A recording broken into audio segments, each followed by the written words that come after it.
Hi, welcome to my YouTube channel with another exciting Excel tutorial. In this tutorial, I will show you how to use XLOOKUP with some formula in MS Excel. This tutorial video is very important, so complete watch the video and subscribe my channel. So let's start the process.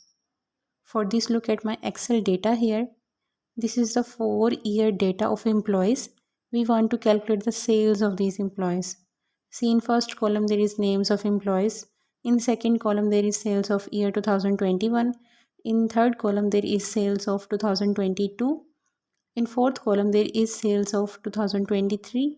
And in fifth column there is sales of year 2024.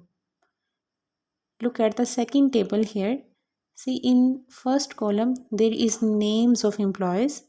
In the second table we have to calculate all the sales of particular employee. To apply formula, we have to make a list of all the employees' names. For this, go to the data in main menu, then select data validation. A pop-up will appear. Select list here and click on source. Select all the employees' names here and then press OK. See, in this cell, list has been created. Select a random ID here.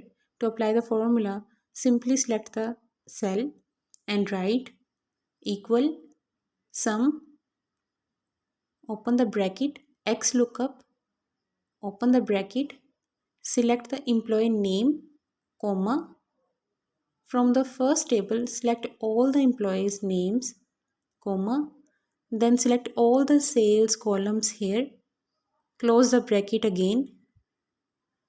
Then again close the bracket.